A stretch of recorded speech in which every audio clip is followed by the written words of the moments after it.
Assalamualaikum warahmatullahi wabarakatuh. Bertemu kembali dengan channel Ibra Fatih 18. Sebelumnya saya mengucapkan selamat Hari Raya Idul Fitri 1444 Hijriah. Mohon maaf lahir dan batin. Nah, dalam video kali ini saya tertarik untuk membahas beberapa video yang viral di media sosial, terutama YouTube. Salah satunya adalah maraknya gugatan terhadap Islam oleh mereka yang mengaku sebagai penganut agama Budi atau agama Jawa. Di sana biasanya ada semacam pelecehan atau pendiskreditan terhadap Islam, bahwa Islam dituduh sebagai perampas Jawa dari agama nenek moyang. Tidak jarang dalam video-video tersebut mereka mengaku sebagai spiritualis atau penganut ilmu hakikat. Sayangnya mereka tidak secara langsung atau secara terang-terangan mengaku sebagai penganut agama Budi atau agama Jawa murni. Mereka mengaku sebagai seorang muslim, bahkan mengaku sebagai muslim kejawen. Padahal jika kita sportif bahwa Islam dan Jawa sudah menyatu, tidak bisa dipisahkan sejak berabad-abad tahun yang lalu. Nah, bagaimanakah ini bisa terjadi? Menurut saya, dan ini boleh Anda sanggah, Anda kritik, Anda komentari, karena apa yang akan kita diskusikan ini bukan merupakan kebenaran yang hakiki. Akan tetapi perlu diingat bahwa sebelum membuat video ini, saya sudah melakukan beberapa riset. Nah, asal muasal daripada paham bahwa Islam merampas Jawa ini, merusak budaya Jawa, kemudian menghilangkan kultur Jawa, itu bermula dari sebuah serat atau katakanlah kitab berjudul Sabdo Palon Noyo Genggong dan kitab Darmo Gandul Gadulucu. Kedua kitab ini ditulis oleh seorang santri yang terjepit oleh kesulitan ekonomi, kemudian tidak bisa menerima dengan keterbatasan tersebut, akhirnya dia menjadi antek Belanda, sekaligus menjadi corong Belanda dengan menulis dua serat sekaligus, yaitu serat Sabdo Palon Noyo Genggong dan serat Darmo Gandul Gadulucu. Tapi mungkin karena dia khawatir, maka dalam dua serat tersebut dia tidak menyebutkan nama aslinya. Dia hanya menyebut dirinya sebagai Kalamwati atau anonim. Tapi kemudian oleh para sejarawan diidentifikasi Abdullah orang Pati ini kemudian mendapat julukan Tunggul Wulung dari pemerintah Belanda. Lalu apakah isi dalam serat Sabdo Palon Noyo Genggong ini? Ada beberapa fitnah yang ditulis oleh Tunggul Wulung ini. Yang pertama adalah dia memfitnah bahwa Raden Fatah sebagai putra dari Raja Brawijaya V menyerang Majapahit. Nah, saat itu Raden Fatah sebagai Sultan Demak ditulis dalam serat ini menyerang dan meruntuhkan Majapahit. Padahal dalam fakta sejarah bahwa Majapahit runtuh oleh beberapa sebab. Yang pertama karena pergolakan para elit Majapahit, kemudian oleh perang Parakrek, dan juga oleh serangan Girindrawardhana dari Kediri. Bahkan Keraton Majapahit sempat dipindahkan ke Kediri. Kemudian saat itulah Girindrawardhana yang merebut Majapahit ini diserang oleh Raden Patah dari Demak karena beliau merasa yang berhak mewarisi tahta Majapahit dari ayahnya, yaitu Raden Brawijaya V. Jadi sejarah yang mengatakan bahwa Raden Patah menyerang Majapahit yang saat itu dipimpin oleh ayahnya sendiri itu sama sekali tidak benar, dan fitnah ini pertama kali bersumber daripada serat Sabdo Palon Noyo Genggong. Kemudian, dan ini yang meresahkan, sebutkan dalam kitab Sabdo Palon Noyo Genggong ini dikatakan bahwa Sabdo Palon atau yang dikenal dengan Mbah Semar, Sabdo Palon di sini diyakini adalah jelmaan daripada Mbah Semar yang marah karena Raden Brawijaya V memeluk Islam setelah diberi dakwah oleh Sunan Kalijaga. Ketika marah itu, sebagai penasehat, Sabdo Palon yang ternyata sakti ini kemudian menghilang pergi dari Majapahit, akan tetapi menebar ancaman bahwa 500 tahun lagi setelah runtuhnya Majapahit, Sabdo Palon akan menghancurkan Jawa, bahkan juga mengusir Islam dari Jawa Dwipa ini. Namun benarkah seperti itu?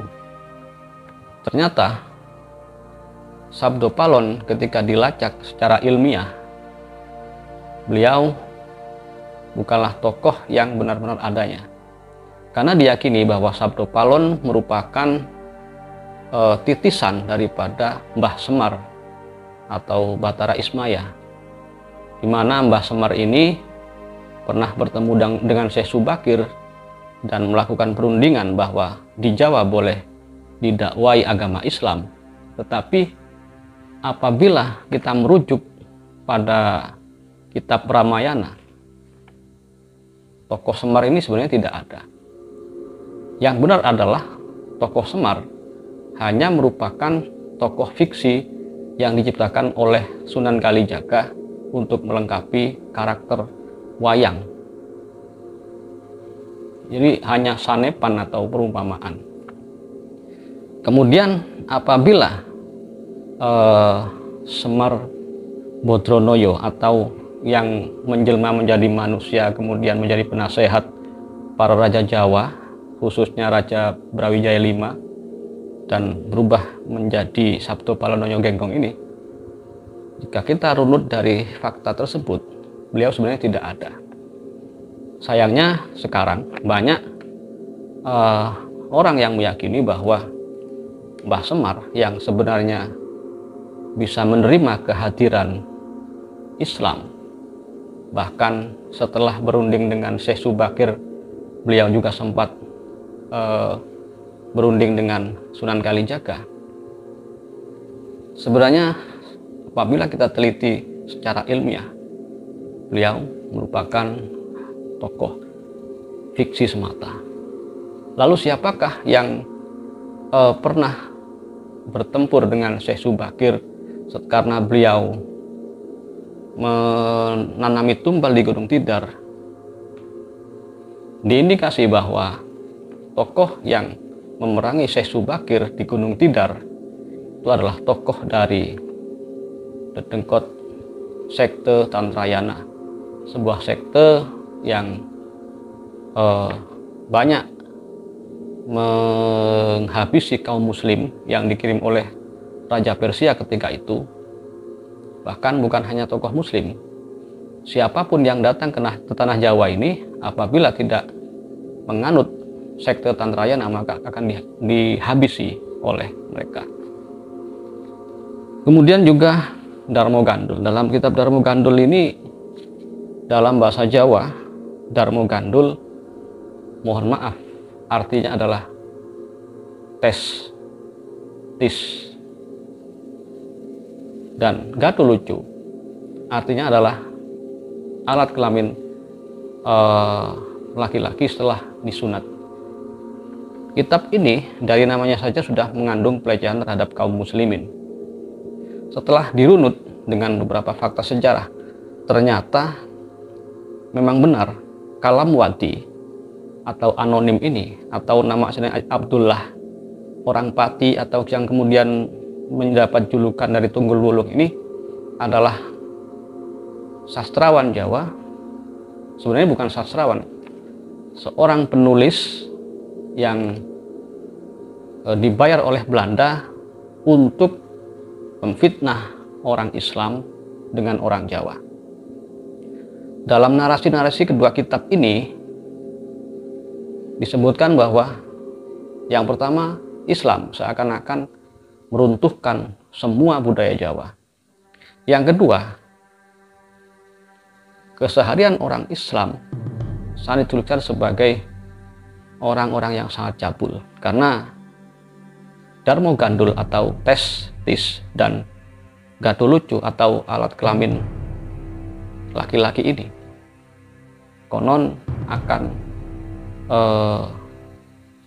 menjadi seimbang apabila bertemu dengan Dewi Perjiwati. Sedangkan dalam bahasa Arab, perji berasal dari kata farj atau alat kelamin perempuan. Apalagi di dalam kitab Darmo Gandul ini ditemukan banyak sekali kisah-kisah yang berbau agama orang Eropa ketika itu. Jadi sangat kental sekali bahwa Sabdo Palon, kitab Sabdo Palon Noyo Genggong dan kitab Darmo Gandul Gatulucu ini ditulis dengan tendensi yang pertama untuk memisahkan orang Jawa dan orang Islam, karena penjajah VOC dan Belanda ketika itu sangat trauma dengan perang Jawa yang dipimpin oleh Pangeran Diponegoro. Yang kedua, untuk mengaburkan sejarah bahwa Islam seakan-akan merusak tatanan moral, tatanan budi yang ada di Jawa. Padahal seperti yang kita lihat, terutama pada masa Sunan Kalijaga dan para Sunan Wali Songo yang lain, budaya Jawa dan Islam sangat selaras, bahkan saling melengkapi, sehingga terciptalah yang namanya kejawen, santri, bahkan orang Abangan pun, meskipun mereka diindikasi bukan santri, mereka tidak akan mau apabila meninggalkan ritual-ritual keagamaan meskipun mereka sangat jarang melakukannya. Biasanya juga bisa dilacak bahwa orang-orang yang saat ini banyak menggugat kebudayaan Jawa, kemudian dominasi Islam dalam tanda kutip, adalah mereka para budayawan yang melestarikan budaya Jawa secara mentah. Kemudian mereka mempunyai asumsi bahwa Islam telah merubah identitas orang Jawa. Ada juga para kejawen yang mungkin merupakan para pewaris sekte Tantrayana. Jadi mereka sangat menggugat budaya-budaya Islam yang sudah berbaur dengan kearifan Jawa. Seakan-akan terjadi benturan antara nilai-nilai Islam dengan budaya Jawa. Padahal oleh para Sunan Wali Songo sudah dikawinkan dengan sangat sempurna. Ada juga indikasi bahwa barangkali juga kaum ateis ikut bermain di sini, karena seperti kita tahu, mereka tidak pernah selesai atau tidak pernah berhenti apabila Indonesia ini belum menjadi negara yang agamis atau melunturkan nilai-nilai agamis di Indonesia ini. Atau bisa juga mereka adalah kaum liberal yang menyaru sebagai pegiat budaya Jawa atau pegiat budaya Nusantara yang menggugat seakan-akan Islam telah merampas dan memporak-porandakan kearifan Jawa. Padahal apabila kita runut, nilai-nilai Jawa dan nilai-nilai Islam sebenarnya sudah tercover. Apalagi dulunya Jawa pernah mayoritas Kapitayan, di mana Kapitayan ini meskipun bukan agama tauhid sangat mirip dengan Islam. Bisa juga gugatan mereka yang mengaku sebagai penganut agama Budi dan agama kejawen, entah yang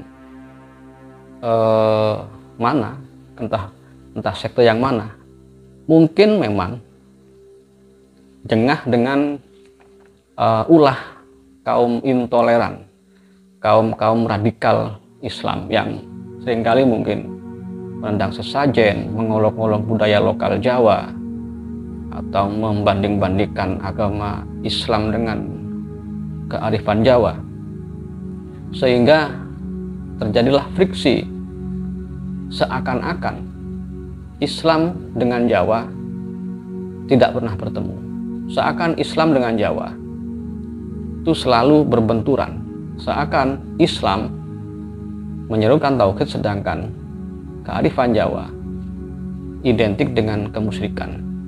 Padahal apabila kita bijak dan mengkaji sejarah secara teliti dan benar, tidak pernah terjadi benturan antara Islam dengan Jawa.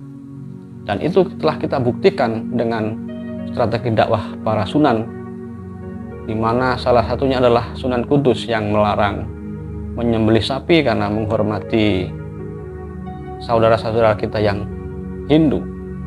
Kemudian para sunan yang membolehkan menabuh beduk karena hal itu tidak mempengaruhi keimanan, dan menabuh beduk merupakan peninggalan budaya dari agama-agama terdahulu. Dan masih banyak lagi kearifan-kearifan Jawa yang dikawinkan dengan Islam oleh para sunan. Oleh karena itu, kesimpulan dari video kita kali ini adalah bahwa isu bahwa Sabdo Palon Noyo Genggong akan membalas dendam, memusnahkan atau mengusir Islam dari Jawa, kemudian menghancurkan Jawa bahkan Nusantara, insya Allah hanya isu yang tidak bisa dipertanggungjawabkan secara ilmiah. Dan yang kedua, kita harus selalu waspada bahwa banyak buku-buku klasik yang diidentifikasi sebagai karya para pujangga Jawa sebenarnya adalah karya para misionaris penjajah kala itu, atau paling tidak ditulis oleh para penulis atau ghostwriter yang dibayar oleh Belanda. Apalagi Serat Sabdo Palon dan Serat Darmo Gandul Gatulucu ini baru ditulis pada tanggal 16 Desember tahun 1900 Masehi, tepatnya pada masa penjajahan VOC dan Belanda. Maka sangat tidak mungkin serat yang ditulis pada tahun 1900 bisa menceritakan peristiwa yang terjadi pada awal keruntuhan Majapahit, yaitu 1400-an. Ada juga sebuah serat yang di sana sangat melecehkan kaum muslimin, yaitu Serat Centini. Sana disebutkan bahwa seakan-akan kiai dan santri itu telah mengalami penyakit seksual, bahkan di sana terjadi hubungan kontak seksual, baik yang klasikal, heteroseksual, lesbi, bahkan gay. Dan kitab tersebut juga ditulis pada masa penjajahan Belanda. Oleh karena itu, para pemirsa,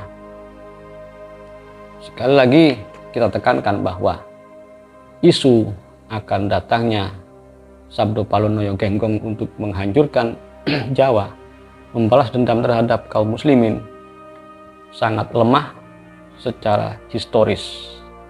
Demikian video kita kali ini. Silahkan berkomentar, menyanggah, dan melengkapi, karena video kita ini sangat jauh dari sempurna. Assalamualaikum warahmatullahi wabarakatuh.